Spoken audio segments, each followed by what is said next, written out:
Төгс хүчит Бурхны үгийн уншилгын дээжис.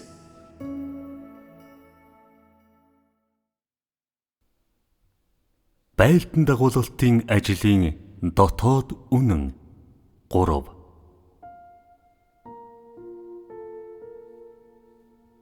Байлдан дагуулалтын ажлын зорьсон үр нөлөө нь юун төрөнд хүний махан бие тэрсэлхээ болох явдал юм. Өөрөөр хэлбэл хүний оюун ухаан Бурхны талаар шинэ мэдлэгтэй болж зүрх сэтгэл нь Бурхныг бүрэн дуулууртай дагаж Бурхны төлөө тэмүүлэх явдал юм. Аашавар юм уу? Махан бие нь өөрчлөгдөхөд хүмүүсийг байлдан дагуулгдсан гэж тооцдоггүй. Хүний бодол, ухамсар болон эрүүл ухаан өөрчлөгдөх үед, өөрөөр хэлбэл сэтгэл санааны хандлага чинь бүхэлдээ өөрчлөгдөх үед чи Бурхнаар байлдан дагуулгдсан байх болно. Чи дуулууртай байхаар шийдэж, шинэ сэтгэлгээтэй болж, өөрийн ямар ч үзэл, санаа зорилгыг Бурхны үг болон ажилтай холхой болж, уураг тархич нь хэвийн байдлаар бодож чадах үед, өөрөөр хэлбэл бүх зүрх сэтгэлээрээ Бурхны төлөө зүтгэх үед чи бүрэн байлдан дагуулгдсан төрлийн хүн юм. Шашинд олон хүн насан туршдаа асар их зовдөг. Тэд биеэ захирч, загал майгаан үүрч, бүр үхлийн ирмэгт байх үедээ ч зовж тэвчсээр байдаг. Зарим нь өөрсдийнхөө насан эцэслэх өглөөч мацаг барьж байдаг. Бүхий л амьдралдаа тэд сайхан хоол хүнс, хувцас хунараас татгалзаж, зовход л анхаарлаа хандуулдаг. Тэд биеэ захирч, махан биеэ хаяж чаддаг. Зовлон төвчснийхэн төлөө тэдний эр зоригийг магтууштай. Гэвч тэдний бодол, үзэл, сэтгэл санааны байдал болон хуучин уг чанар нь өчүүхэн төдийч харьцалт туулаагүй байдаг. Тэдэнд өөрсдийнх нь талаарх ямар ч жинхэнэ мэдлэг байдаггүй. Тэдний сэтгэл дэх Бурхны дүр нь тодорхойгүй Бурхны уламжлалт дүр байдаг. Бурхны төлөө зовох шийдвэр нь тэдний урам зориг болон хүн чанарынх нь сайн ёсчудгаас үүдэн гардаг. Хэдий тэд Бурханд итгэдэгч Бурхныг ойлгодоггүй, түүний хүслийг ч мэддэггүй. Тэд ердөө л Бурхны төлөө сохроор ажиллаж зовдог. Тэд ялган таних чадварт ямар ч ач холбогдол өгдөггүй. Үйлчлэл нь яаж Бурхны хүслийг үнэхээр биелүүлэх талаар багахан анхаардаг бөгөөд Бурхны талаарх мэдлэгт хэрхэн хүрэхээ бүрч мэддэггүй. Тэдний үйлчлдэг Бурхан нь төрлөх дүрээрээ байгаа Бурхан биш. Харин өөрсдийнх нь төсөөлсөн Бурхан, өөрсдийнх нь сонсож дуулсан юм уу? Ном зохиолын үлгэр домгоос уншсан л Бурхан юм. Тэгээд тэд өөрсдийн баялаг төсөөлөл, сүсэг биширлээ ашиглан Бурхны төлөө зовж, Бурхны хийхийг хүсдэг ажлыг хариуцдаг. Тэдний үйлчлэл хэтэрхий оновчгүй байдаг болохоор жухамдаа хэнэнч Бурхны хүслийн дагуу үйлчилж үнэхээр чаддаггүй. Тэд Бурхны шүүлт, гэсгээлт, цэвэршүүлэлт, төгс болголтыг туулаагүй. Мөн үнэнийг ашиглан хэнч тэднийг залж чиглүүлээгүй учраас хэчнээн дуртай зовдгоос үл хамааран үйлчлэлийн талаарх анхдагч үзэл бодол болон сэтгэлд нь байгаа Бурхны дүр өөрчлөгдөлгүй үлддэг. Аврагч Есүст итгэдэг байлаач гэсэн тэдний нэгэнч аврагчийг ер харж байгаагүй.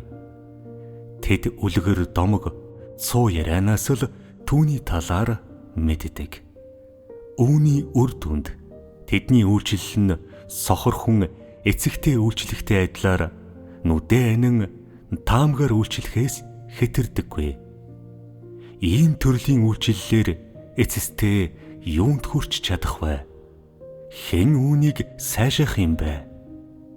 Эхнээсээ эцсээ хүртэл тэдний үйлчлэл нэгэн хэвийн хэвээр үлддэг. Тэд зөвхөн хүний сургаалыг л хүлээн авдаг бөгөөд байгаа байдал дуртай зүйлдэл үндэслэн үйлчилдэг. Энэ нь ямар шагнал авчирч чадах юм бэ? Есүсийг харсан Петр хүртэл Бурхны хүслийн дагуу хэрхэн үйлчлэхээ мэдээгүй. Тэрээр эцэст нь хөгшөрсөн хойноо л мэдэж авсан юм. Тэгвэл өчүүхэн төдийч харьцалт засалд туулаагүй, заалж чиглүүлэх хэнч байхгүй тэр сохор хүмүүсийн тухайд юу гэх вэ? Өнөөдөр та нарын дундах олон хүний үйлчлэл энэ сохор хүмүүсийнхтэй адилхан биш гэж үү? Шүүлт, засалт, харьцалт хүлээн аваагүй, өөрчлөгдөөгүй бүх хүн бүгд бүрэн байлдан дагуулгадаагүй хүмүүс босуу? Ийм хүмүүс ямар хэрэгтэй юм бэ? Чиний сэтгэхүй амьдралын талаарх мэдлэг, Бурхны талаарх мэдлэгт ямар ч шинэ өөрчлөлт гардаггүй. Үнэн дээр юу ч олж авдаггүй бол чи үйлчлэлээрээ ер бусын юунд ч хүрэхгүй. Үзэгдэл болон Бурхны ажлын тухай шинэ мэдлэггүй бол чи байлдан дагуулгадаагүй. Тэгвэл Бурхныг дагаж байгаа чинь зовж мацаг барьдаг хүмүүстэй адил өчүүхэн үн цэнтэй байх болно. Хийдэг зүйлд нь багахан гэрчлэл байдаг учраас л тэдний үйлчлэл хий дэмий юм гэж би хэлдэг. Тэр хүмүүс насан туршдаа зовж шоронд цагаан өнгөрүүлдэг.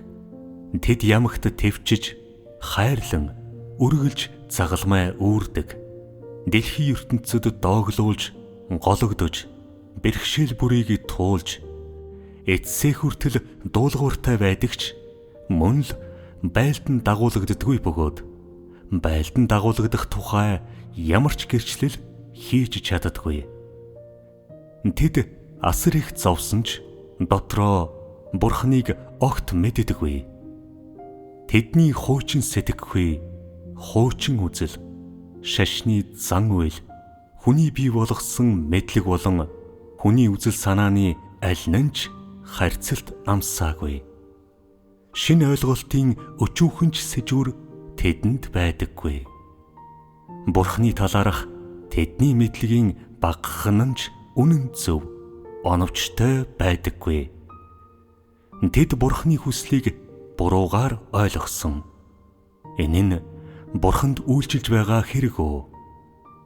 Бурхны талаарх урдын мэдлэгч нь ямар ч байлаа гэсэн өнөөдөр хэвээрээ үлдэж Бурхан юу ч хийлээ гэсэн Бурхны талаарх мэдлэгч нь өөрийн үзэл санаанд үндэслэсээр байвал өөрөөр хэлбэл Бурхны талаарх ямар ч шинэ жинхэнэ мэдлэг чамд байдаггүй.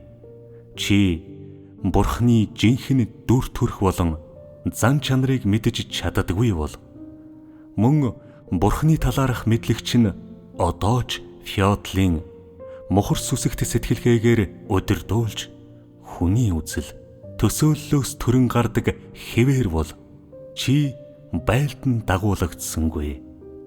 Одоо чамд миний хэлж буй олон үг бүгд чамайг мэдлэгтэй болгож энэхүү мэдлэгээр чамайг илүү шинэлэг, үнэн зөв мэдлэг рүү хөтлөх зорилготой.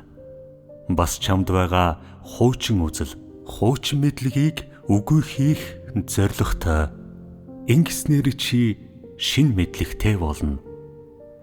Хэрвээ чи миний үгийг үнэхээр эдэж уувал мэдлэгч нь мэдэгдэхүйц өөрчлөгдөнө.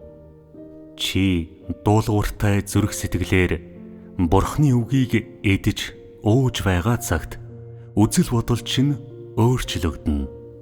Чи удаа дараагийн гисгэлтийг хүлээн авч чадаж байгаа цагт хуучин сэтгэхүй чинь аажмаар өөрчлөгдөнө. Чиний хуучин сэтгэхүй бүхэлдээ шинээр солигдсон цагт хэрэгжүүлэлт чинь ч бас үүнийг даган өөрчлөгдөнө. Ийм маягаар чиний үйлчлэл улам бүр оновчтой болж Бурхны хүслийг улам их биелүүлж чадна. Хэрвээ чи өөрийн амьдрал, хүний амьдралын талаарх мэдлэг болон Бурхны талаарх олон үзлээ өөрчилж чадвал төрлөх байдал чинь аажмаар багасна. Гагцхүү энэ нь л Бурхан хүмүүсийг байлдан дагуулах үеийн үр нөлөө бөгөөд хүмүүст гардаг өөрчлөлт юм. Бурханд итгэхдээ чи бие захирч, төвчж, зовхийг л мэддэг бөгөөд энэ нь зөв үү, буруу юу гэдгийг мэддэггүй. Бүр хэний төлөө хийдгээч мэддэггүй бол ийм хэрэгжүүлэлт яаж өөрчлөлт рүү хөтөлж чадах юм бэ? Та нараас миний шаарддаг зүйл бол махан бие хазаарлаж, эсвэл уурах тархиа дураараа бодож сэтгэхийг нь болиулах явдал биш гэдгийг ойлгож ав. Энэ нь ажлын зорилгоч биш, яг одоо хийх хэрэгтэй ажилч биш. Өөрсдийгөө өөрчлөхийн тулд яг одоо та нар эерэг талаас мэдлэгтэй болох ёстой. Хамгийн их хэрэгтэй үйлдэл бол өөрсдийгөө Бурхны үгээр зэвсэглэх буюу өнөөгийн үзэгдэл болон үнэнээр өөрсдийгөө бүрэн зэвсэглэж цаашлаад тэдгээрийг хэрэгжүүлэх явдал юм. Энэ бол та нарын хариуцлага. Би та нараас бүр илүү их гэрэлтүүлэлтийг эрж хайж олж авахыг шаардаагүй байна. Одоогоор та нарт тийм биеийн хэмжээ ердөө байхгүй. Та нараас шаарддаг зүйл бол Бурхны үгийг эдэж уухын тулд чадах бүхнээ хийх явдал юм. Та нар Бурхны ажлыг ойлгож, өөрсдийн уг чанар, мөн чанар болон хуучин амьдралыг мэдэх ёстой. Ялангуяа та нар урдын андуу ташаа, утгагүй хэрэгжүүлэлт болон хийсэн үйлдэлээ мэдэх хэрэгтэй. Өөрчлөгдөхийн тулд сэтгэхүйгээ өөрчлөхөөс эхлэх ёстой. Эхлээд хуучин сэтгэхүйгээ шинээр сольж, шинэ сэтгэхүйгээрээ өөрийн үг, үйлдэл, амьдралыг удирдуул. Өнөөдөр та бүгдээс шаарддаг зүйл энэ юм. Сохроор бүү хэрэгжүүл, эсвэл сохроор бүү даг. Та нар үндэс суур, зоригтой байх ёстой. Өөрсдийгөө бүү хуур. Бурханд итгэх итгэл чинь яг юуны төлөө болох, үүнээс юу олж авах ёстой болон яг одоо юунд орох ёстойгоо та нар мэдэх ёстой. Чи энэ бүхнийг мэдэх шаардлагатай. Та нарын одоо орох ёстой зүйл бол амьдралаа дээшлүүлж, хэв чанараа өсгөх явдал юм. Түүнчлэн урдын хуучин үзэл бодлоо өөрчилж, сэтгэхүйгээ өөрчилж, үзлээ өөрчлөх хэрэгтэй. Бүхий л амьдралд чинь шинжлэлт хэрэгтэй. Бурхны үйл хэргийн талаарх мэдлэг чинь өөрчлөгдөж, Бурхны хэлдэг бүхний үнний талаар шинэ мэдлэгтэй болж, доторх мэдлэг чинь өсөх үед чиний амьдрал сайжирч эхэлнэ. Одоо хүмүүсийн хийдэг, хэлдэг бүх зүйл бодтой. Эдгээр нь хоосон сургаал биш, харин ч хүмүүсийн амьд хэрэгтэй, тэдний эзэмших ёстой зүйлс юм. Энэ нь байлдан дагуулалтын ажлын үеэр хүмүүст гардаг өөрчлөлт, хүмүүсийн туулах ёстой өөрчлөлт, байлдан дагуулгдсныхан дараах үр нөлөө билээ. Чи сэтгэхүйгээ өөрчилж, сэтгэл санааны шинэ хандлагатай болж, өөрийн үзэл, санаа зориг болон урдийн логик үндэслэлийг няцааж, доторч нь гүн үндэслэсэн зүйлсийг хайж, Бурханд итгэх итгэлийн талаар шин мэдлэгтэй болсон үед гэрчлэл чинь өргөгдөж, бүх хил оршихуй чинь үнэхээр өөрчлөгдсөн байх болно. Энэ бүхэн нь хамгийн бодиттой, хамгийн жинхэнэ, хамгийн үндсэн зүйлс. Өнгөрсөн үед хүмүүсийн хүрч чадаагүй зүйлс, мөн тэдний харилцаж чаддаггүй байсан зүйлс юм. Тэдгээр нь сүнсний жинхэнэ ажил билээ. Чи урд нь Библийг яг яаж ойлгож байсан бэ? Үүнийг өнөөдөр харьцуулаад үзвэл чи мэдэх болно. Урд нь чи Мосе, Петр, Паул эсвэл Библийн тэр бүх үг, үзэл бодлыг сэтгэл санаандаа дээдэлж өндөрт өргөсөн. Одоо хэрвээ чамаас Библийг өндөрт өргөхийг хүсвэл чи үүнийг хийх үү? Библи нь хүний бичсэн хэтэрхий олон тэмдэглэлийг агуулдаг ба Бурхны ажлын хоёр үе шатны тухай хүний бүртгэл төдий юм гэдгийг чи харна. Энэ бол түүхийн ном юм. Тэгвэл үүний талаарх мэдлэг чинь өөрчлөгдсөн гэсэн үг биш гэж үү? Хэрвээ чи өнөөдөр Матайн сайн мэдээнд бичигдсэн Есүсийн үгийн бичгийг харвал, Есүсийн үгийн бичгээ утгагүй юм. Энэ бол Есүсийн биш, Йосефийн үгийн бичиг. Есүс, Йосеф хоёрын хооронд ямар ч холбоо байхгүй хэмээн хэлнэ. Одоо Библийг харах үед үүний талаарх мэдлэг чинь өөр байдаг. Өөрөөр хэлбэл чиний үзэл бодол өөрчлөгдсөн бөгөөд чи шашны ахмад эрдэмтдээс илүү өндөр түвшний мэдлэгтэй байдаг. Энэхүү үгийн бичигт ямар нэгэн зүйл байна гэж хэн нэгэн хэлбэл чи үүнд юу байх юм бэ? Тэгвэл тайлбарлаад өгдөө. Есүс, Йосеф хоёр хоорондоо хамаагүй. Чи тэрийг мэддэггүй гэж үү? Есүст үгийн бичиг байж болох уу? Есүс яаж өвөг дээдстэй байж болох юм бэ? Тэр яаж хүний үр удам байж болох юм бэ? Түүний махбод Мариягаас төрсөн. Түүний сүнс бол хүний сүнс биш, харин Бурхны сүнс. Есүс бол Бурхны хайртай хүү. Тэгэхээр тэр үгийн бичигтэй байж болох уу? Газар дээр байхдаа тэр хүн төрлөختний нэгэн гишүүн байгаагүй. Иймээс тэр яаж үгийн бичигтэй байх юм бэ? гэж хариулна.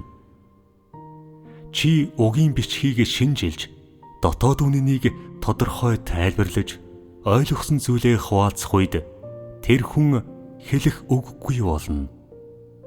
Зарим хүн Библиэс иш татаж, Есүс үгийн бичигтэй байсан. Чиний өнөөдрийн Бурхан үгийн бичигтэй юу? гэж асууна.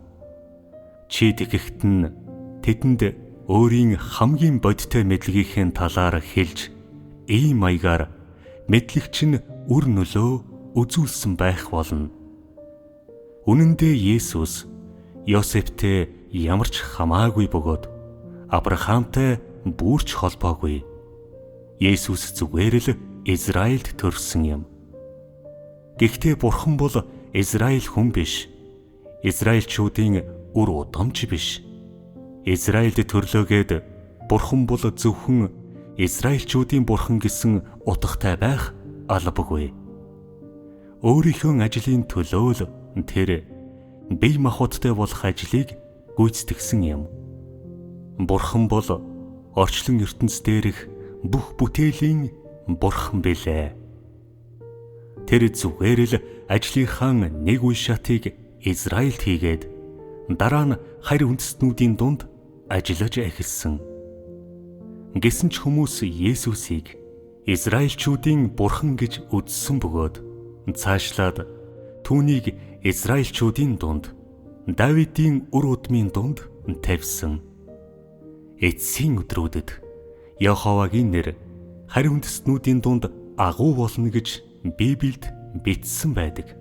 Энэ нь Бурхан эцсийн өдрүүдэд харь үндэстнүүдийн дунд ажиллана гэсэн үг юм.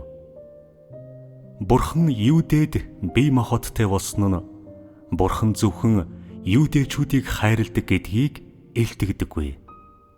Ажил нь шаардсан учраас л тийм зүйл болсон.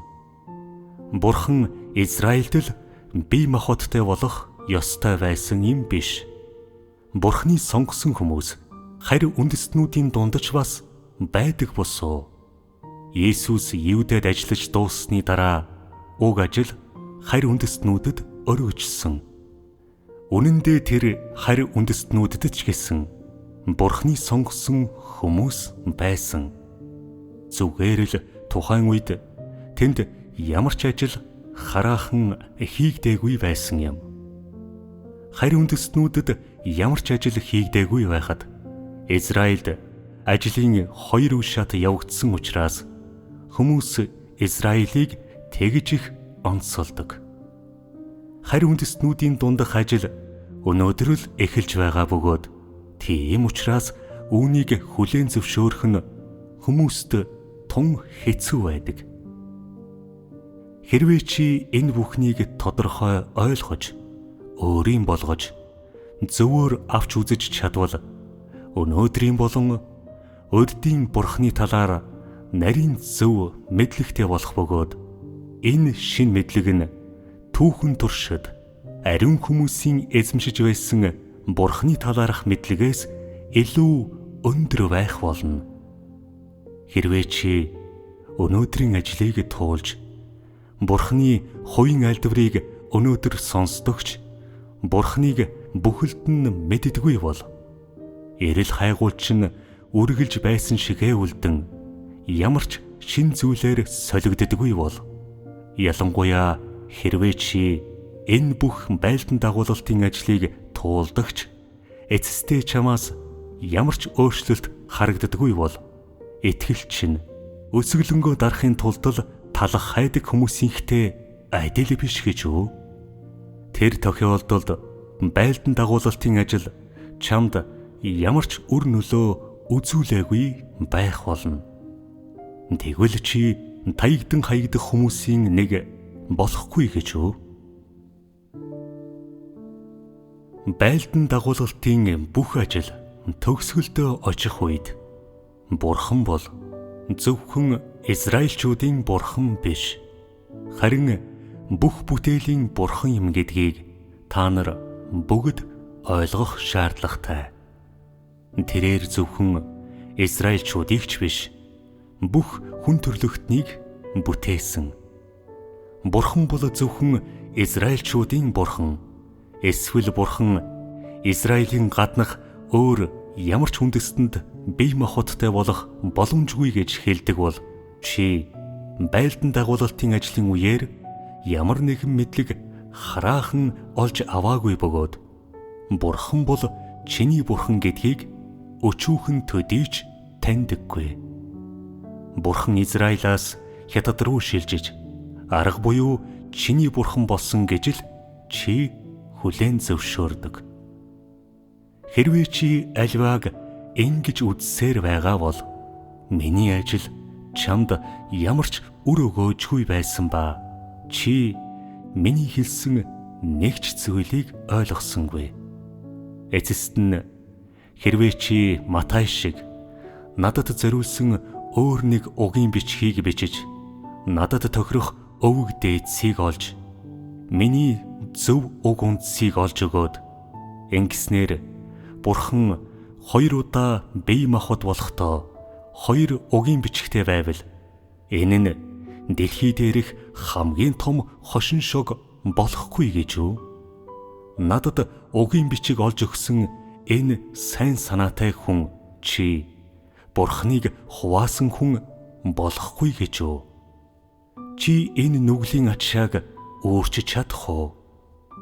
Энэ бүх байлдан дагуулалтын ажлын дараа хэрвээ чи одоо ч Бурхан бол бүх бүтээлийн Бурхан гэдэгт итгэхгүй байгаа бол Бурхан бол Израильчүүдийн л Бурхан гэж бодсоор байгаа бол чи Бурханыг ил тод эсэргүүцдэг хүн биш гэж үү?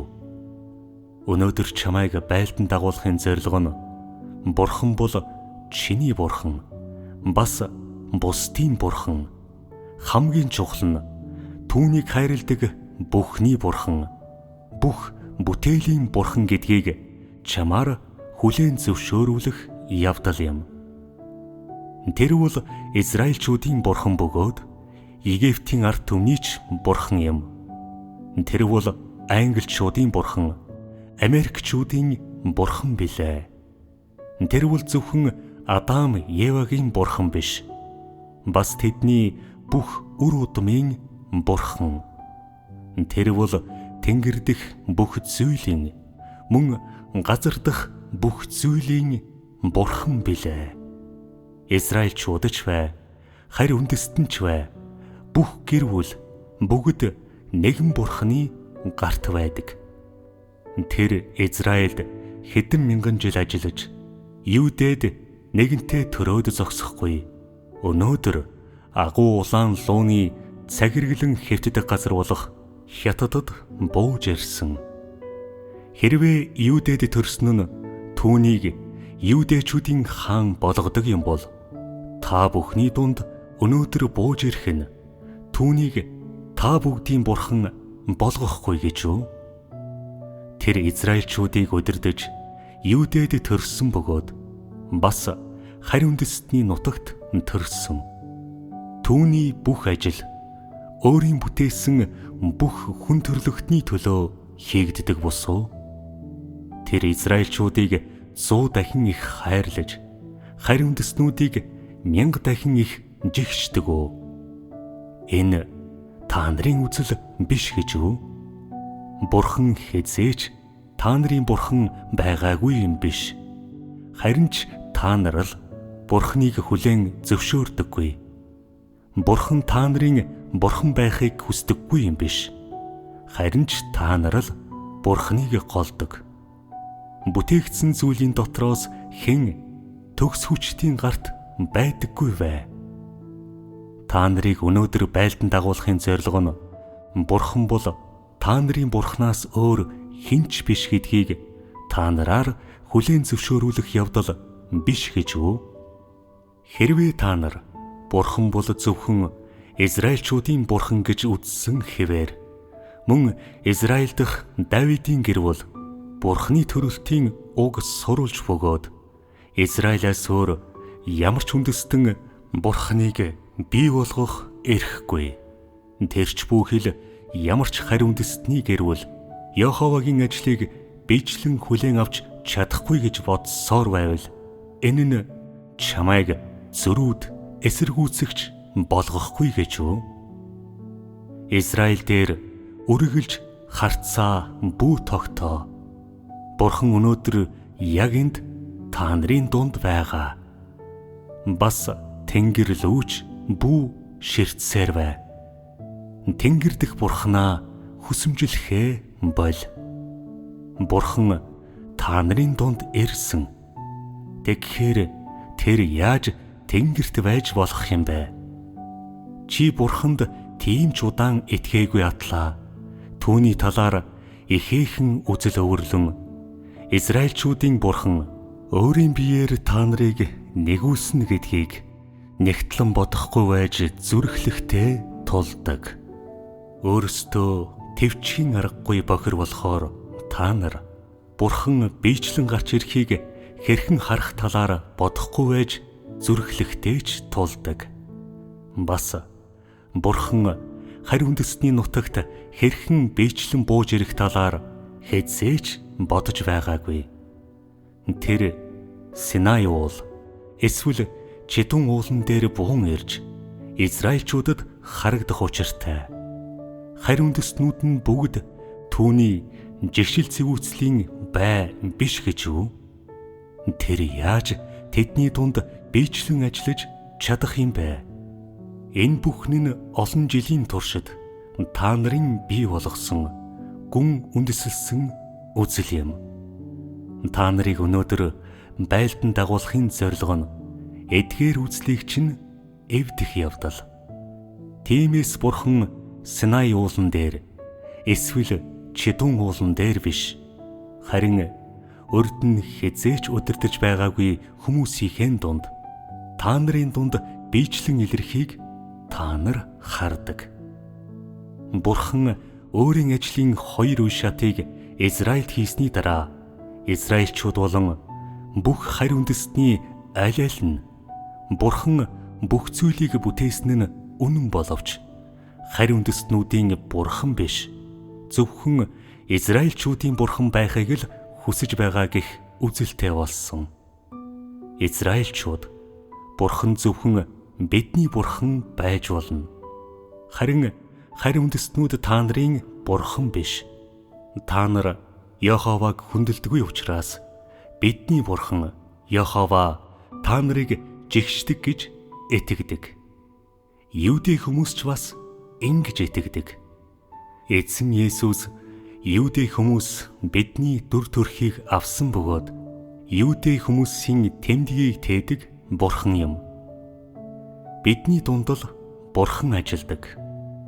Бурханы дүр төрх болон бидний дүр төрх адилхан.